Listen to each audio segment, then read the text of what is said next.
reset, readjust, restart, refocus as many times as you need to. Just don't quit. You're listening to the Wisdom Worth Knowing live stream broadcast. I'm your host, Craig Chamberlain. Thank you for joining me today. If you haven't subscribed already, you can find us on Apple Podcasts, Google Podcasts, Spotify, YouTube, Rumble, and Facebook. So make sure you like, share, and subscribe to help support this video. For those of you who are new to the show, we open with a topic and discuss it for a while, and then we move into an online live chat discussion time. You don't need to participate in that discussion time. I read the comments that come through out loud. It's super early in the morning, 6 a.m. actually, February 26th. So I don't expect a lot of activity on the live chat, especially this early in the day and this early in the show, which is totally fine. For those of you who are interested, Audible is brought to you by... this show is brought to you by Audible, where listening is the new reading. Get unlimited access to thousands of audiobooks completely free for 30 days. Sign up right now at audible.wisdomworthknowing.org for your free trial. That's audible.wisdomworthknowing.org. Reset, readjust, restart, refocus as many times as you need to. Just don't quit. You guys, this quote was selected from the Facebook community. So I post up to 5 new posts a day, every day, on the Facebook page, and based upon the feedback, it determines the discussion point of the day. And this one I did not expect to do super well, but it did. It actually did really well. It was one of the more popular posts. So we're going to go through that real quick because there is kind of a lot to unpack here. It does say reset, readjust, restart, refocus. There's an element to our lives that we don't fully respect, and I think is in a lot of ways that is our disappointment with failure. And when we're trying anything new, it's very difficult to get to the point of just accepting the fact that we will fail at it initially. We just will. Anytime we do something new, we're not going to do it well the first time. And I don't know if you have seen this post. I do know there's The Path of Success. You may find it if you pull it up on Google. I'm actually checking right now. Yeah, there's a couple of them. You got to go to the images, but it does remind me of the photo that generally shows. Here it is. This is the one I'm looking for. There's two different images that come to mind on the path to success. And one of the images shows what people think, and it shows somebody starting on a road, and it's a straight line to the trophy, and it says success. And then on the other side, it says what success really looks like. And it shows the path on the road that turns right and runs into a stop sign, and it says failure. And then it shows a road to the left that leads to another sign that says failure. And it just keeps doing that left and right, left and right, and left and right, until eventually it leads to a trophy, which is success. And I remember earlier in my youth when I was first getting started on things, and it might be just because I was young, but I expected things to come a lot easier than they do. But the reality is of just about everything that is of value, anything that's worth pursuing, it looks like that road where there's multiple failures before you get to the success point. And this could be applied to just about anything. It doesn't just mean success in business or your career. I mean, you could go through a lot of relationship failures before you develop a successful relationship. You could develop a lot of emotional failures as you try to find success in managing your emotions, whether that's your anxiety or your depression or your fear or your anger. The reality is always more messy. So the first part of that quote where it says reset. Well, what's the opposite of setting? What happens? What causes you to reset? If you think of like a game board that's fallen apart, well, you're going to stop and take the time to put the pieces back together. Adjustment, readjust. What does readjustment look like? Well, maybe things this time around didn't go the exact way you planned it. Or maybe you had setbacks. And maybe all you need is a slight adjustment when the next time around when you come into it. Restart. Wow, that's a complete blanket restart. That actually reminds me of a C.S. Lewis quote where he said that if you're on the wrong, I'm not gonna say this exactly right. I'm gonna try to do my best because I don't actually have the quote memorized. But it says, if you're on the wrong road, the quickest way back to the right road is to turn around and go back to the start. Therefore, the man who turns back soonest is the most progressive. So restart. Are you on the wrong road?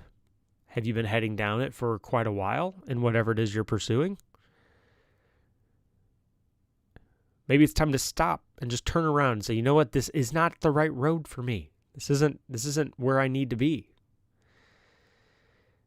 Maybe you need to turn around and head back. Get on the right road. The sooner you turn around and go backward, the sooner the further along you'll get.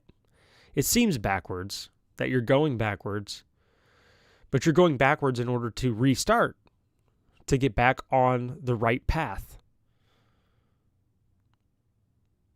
Refocus. Refocus is a good one for this era we're living through with all of the distractions. This is arguably my biggest struggle. Grew up playing a lot of video games. Worked with technology, have basically been sitting in front and using a computer since my youth, since I was a kid.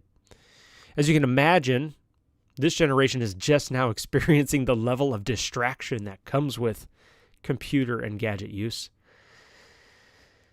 It's a lot easier said than done to ignore the millions of distractions and fun things you can be doing on a computer other than your work. Or other than the productive thing you need to be doing at that moment. Refocus, you may need to do that 1,000,000 times a day. How many times have you opened up your phone and then you find yourself in an app and then you're like, wait a minute, why did I even open up the phone? Like there was actually a specific reason you opened it and then you're just not, you completely space it. You go into autopilot and you actually follow. You just habitually go to the whatever app you check on regularly. You've conditioned yourself to look at. And so then you have to refocus. You're like, well, what was I even opening this for? So focus. I think a lot of refocus does include pruning. And that is such an ugly word when I first started hearing it. I'm like, wait a minute, I want to do everything. I don't want to cut things out. The truth is as you accumulate more responsibilities and you start to do things well or decide to start doing things well, there's really only a handful of things that can occupy your time and attention. That's just the reality of the situation. We are very finite and we are limited in our time and attention. And if we try to pour 100% of ourselves into everything, everyone and everything around us, well, this is what I like to tell people. You're going to be a doer of everything and a master of nothing. 15 years of my life, I was that. Frustrating. It's a frustrating place to be when you are doing a whole bunch of different things poorly, rather than doing anything well. Extremely frustrating place to be in. I don't know if you guys have ever been at that place. By the way, I do monitor the live chat during the show, so make sure to give your feedback. Doer of everything, master of nothing. That was in my head, that's my job title a lot of the times. It's like it does, a lot of this does contribute to the fact that I did grow up in small business, and part of small business is you do wear many hats. There's just a lot of work that needs to be done that may be outside of the scope of the work you were hired for. And that's okay. That's just part of being in a tight-knit team environment. But one of the traps of adopting the habit and of not setting boundaries and not doing the things that are inside with your responsibility or scope of responsibility is those suddenly become your scope of responsibility. And then over time, you have what I like to call scope creep, in which your responsibilities slowly expand, simply because you're willing to adopt and accept responsibility for smaller things. And so what happens is over time, your scope of responsibility slowly expands. While this can be a great thing because it can actually increase your level of responsibility wherever you're at, and if you're at a job, that's a good thing. Here's something you won't hear every day, especially from academics, is you want them to be dependent on you. You want them to value you and not be able to get rid of you. If you're in a work environment, right? So the more responsibility you own, just through observation and volunteering, and I don't mean to just take things from people, but the more opportunities you seize, no matter how small or big, the more dependent the company will be upon you. And then when the time rolls around to argue for that raise or for that additional effort, that additional responsibility, that additional opportunity, they'll sit back and go, how could this place even function without me?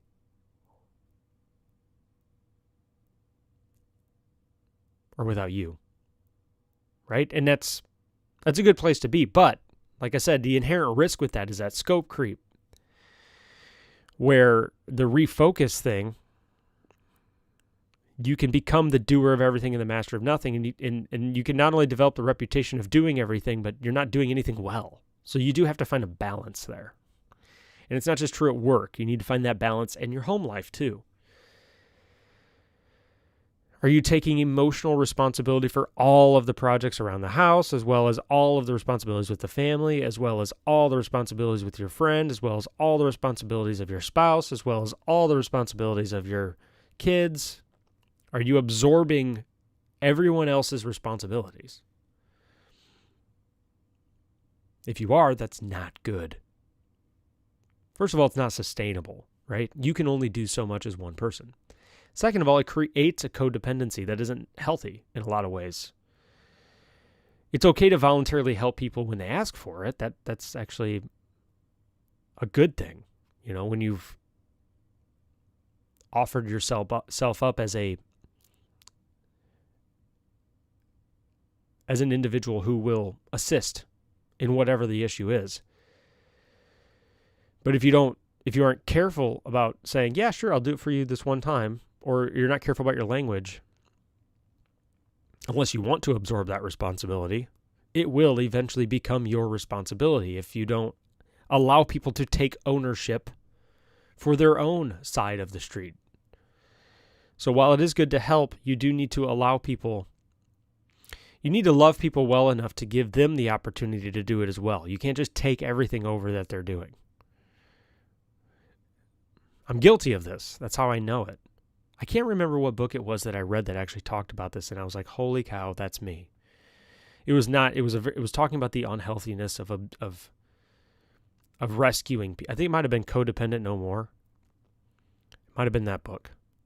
If it wasn't that, it could have been Boundaries, and it could have also been Keep Your Love On. I think it might have been Keep Your Love On by Danny Silk.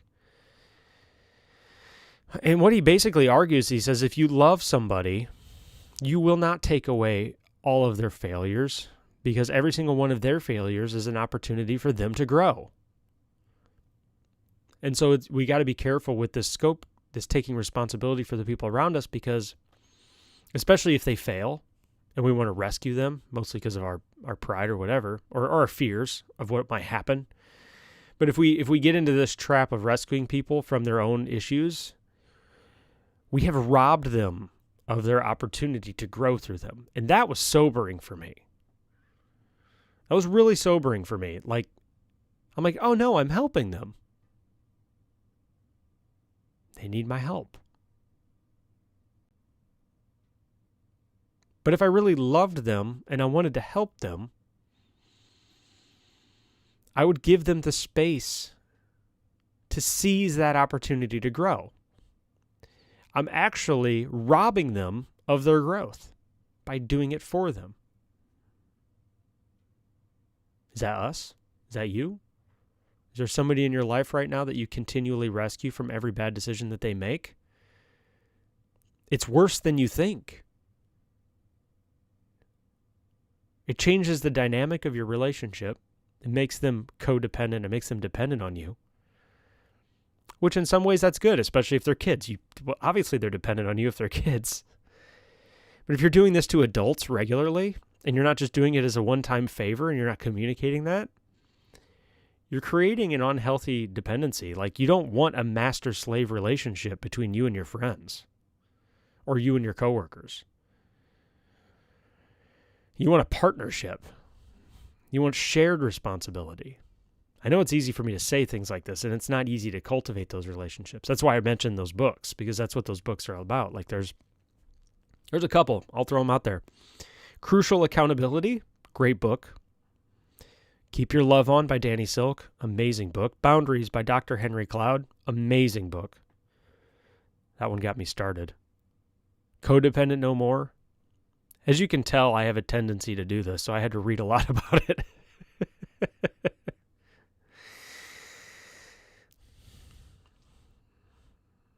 But I have become increasingly convinced that if we love people well, we will not rescue them from their opportunities to grow.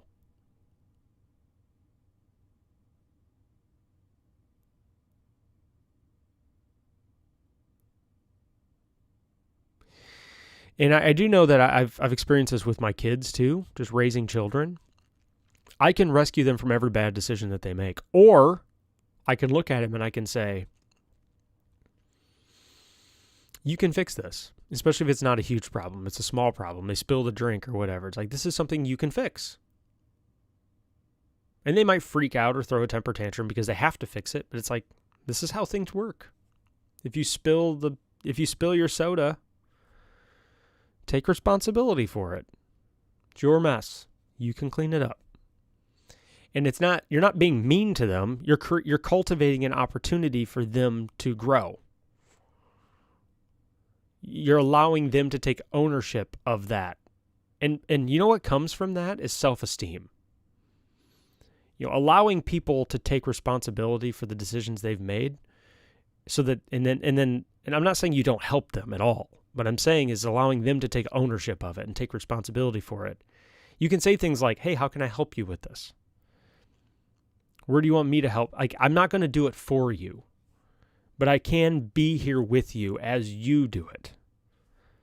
Positioning yourself as a support agent rather than a rescuer is a far healthier dynamic to establish, because it does give them the opportunity not only to take ownership of it, but to take a leadership role in taking responsibility for it. A small example, like with my kids spilling, is they may say, can you go get me a rag while I pick this up? Yes, I can do that. I can help you with that. It's just a small example.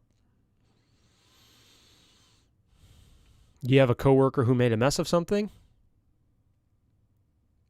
You don't say, let me take care of it. You say, how can I help you take care of this? You force them in a position where they have to think about what they believe is the best approach. And then here's the second most difficult part. By the way, another great book on this is Extreme Ownership by Jocko Willink, and The Dichotomy of Leadership by Jocko Willink. Excellent books. Amazing, life-changing books. But then it comes the secondary part, which he talks a lot about in this book, is like in the Navy SEALs, if you allow somebody to be a leader of their team, it is disrespectful for you to not be a subordinate in that team. So if you give somebody responsibility and leadership and they make a decision that you know is the wrong decision, you can express that privately to them, but you don't want to do it in front of everybody.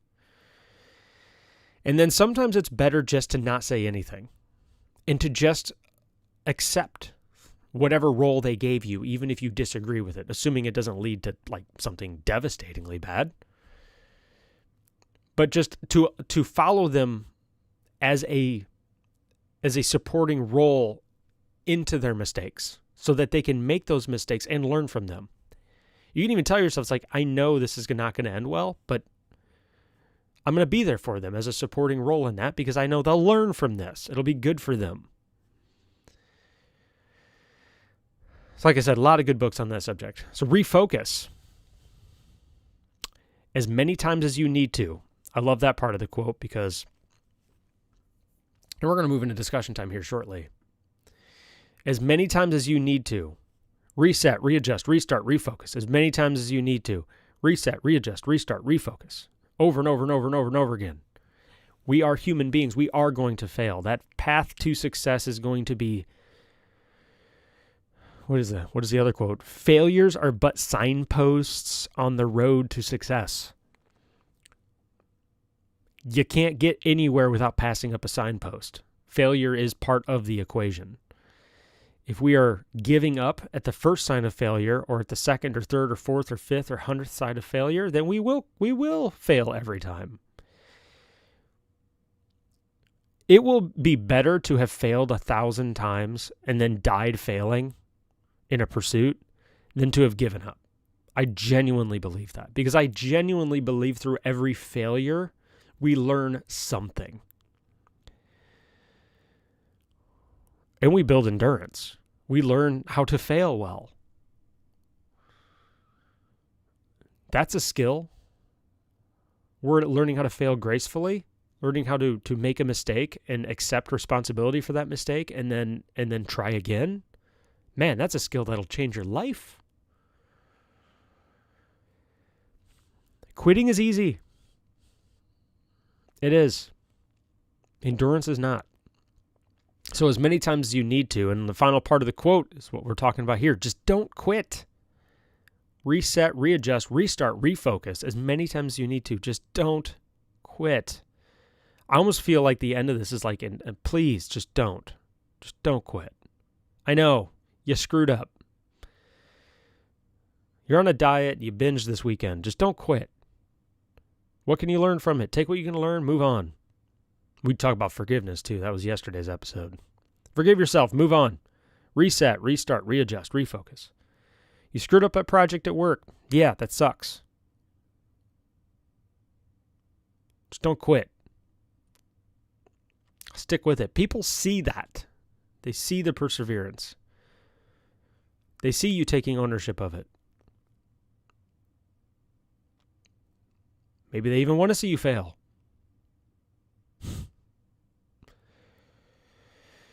Just don't quit. We're going to move into discussion time here shortly. Looks like we got some posts here.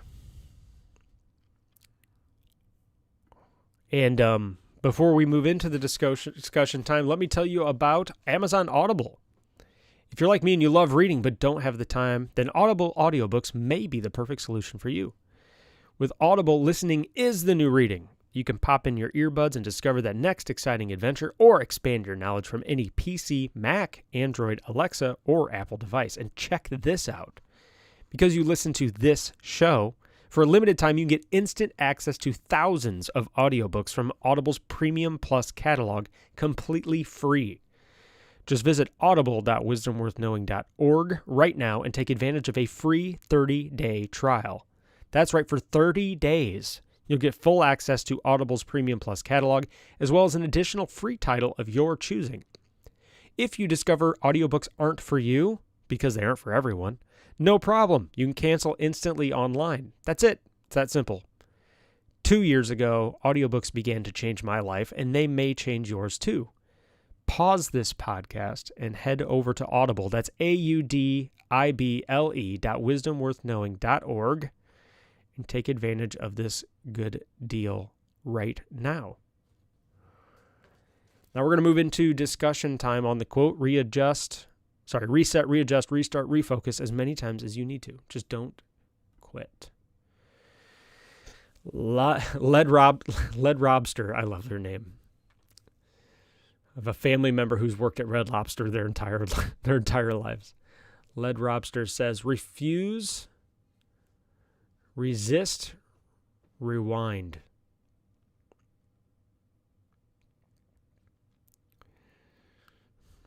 Refuse, resist, rewind. Yeah. Whatever you have to do, right? Lee says, I didn't open it for this, but here I am. Well, I'm glad we hooked you onto the show. Hopefully you found it beneficial today. Ramirez says, Vored. I actually don't know what that means. Lee says, too early for this. Good morning or good night, wherever you are. God bless. I know, super early in the morning. In fact, like I said, I didn't expect to get a whole lot of discussion out of discussion time. I don't typically this early in the day. It's 6 a.m. on a Saturday. And so there's not generally a whole lot of commentary. Not a whole lot of normal people who are going to jump on us on a live stream this early in the day. That's totally fine. So we're going to close out for the day. Remember, the show is brought to you by Audible, where listening is the new reading. Get unlimited access to thousands of audiobooks completely free for 30 days for a limited time. Sign up right now at audible.wisdomworthknowing.org. That's audible.wisdomworthknowing.org. And I want to thank you for stopping by. And until next time, reset, readjust, restart, refocus as many times as you need to. Just don't quit. I'm your host, Craig Chamberlain. This is the Wisdom Worth Knowing podcast. Don't forget to like, share, and subscribe on your favorite network, Facebook, Rumble, and YouTube. You can also sign up to our podcast on Apple Podcasts, Google Podcasts, and Spotify. So until tomorrow, try to be the best version of yourself you can today, because that's all we can do. Have yourself a wonderful Saturday, and I will see you tomorrow.